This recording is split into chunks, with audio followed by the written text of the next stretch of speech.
देखा कौनो मेहरारू के भतार। वाह सैया जी। अरे वह भतार चाहे सैया जी चाहे बाबू चाहे सोना। हाँ गाँव कुछ बताइबा मर्दे खाली है बाबू सोना करबा। बड़ा जुआड़ी मिल गई बहू। तो औरतिया अपने सखी से बतावत है कैसे कैसे का बताई सखिया का बताई सखिया मिलल बलमुआ मोर जुआड़ी का बताई सखिया।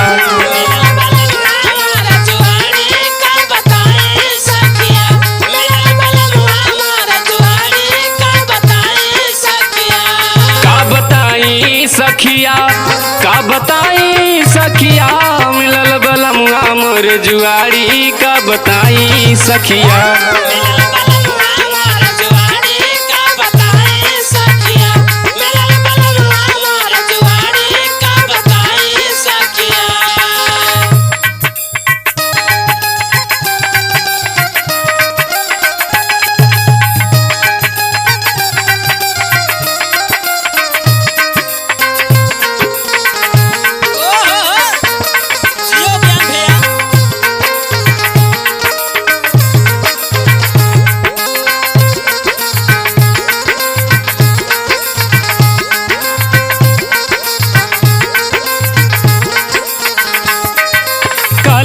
हे भैया कि हे भगवान हम कौने जन्म के बिगड़ले बाटी कौना जन्म के रही बिगड़ले फूट गईल किस्मतिया रे।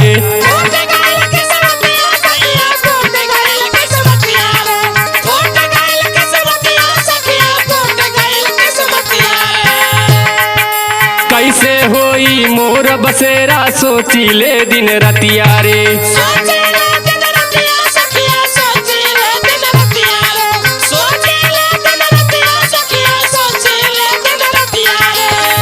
जन्म के रही बिगड़ले फूट गईल किस्मतिया रे।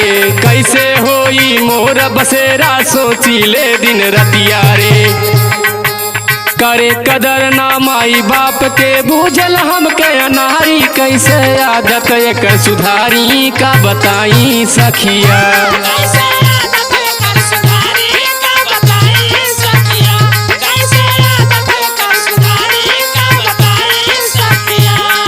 बलमुआ मोर जुआड़ी का बताई सखिया।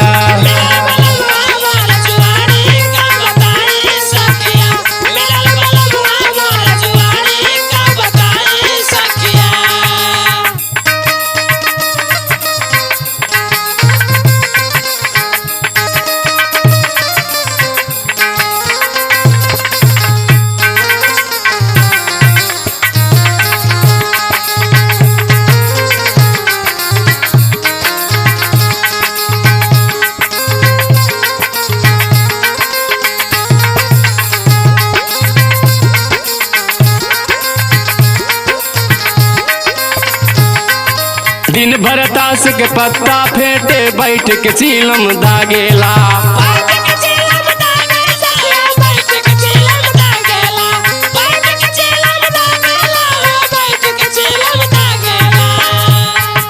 होत सवेरे सनी सवरिया रुपया लइके भागेला।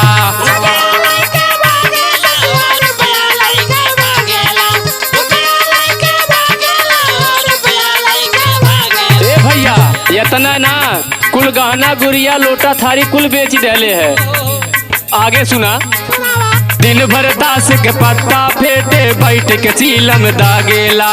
होत सवेरे सनी सवरिया रुपया लइके भागेला।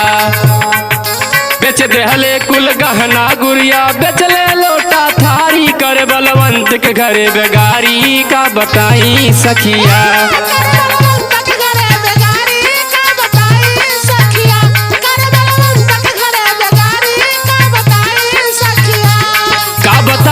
सखिया का बताई सखिया का बताई सखिया का बताई सखिया मिलल बलमुआ मोर जुआड़ी का बताई सखिया।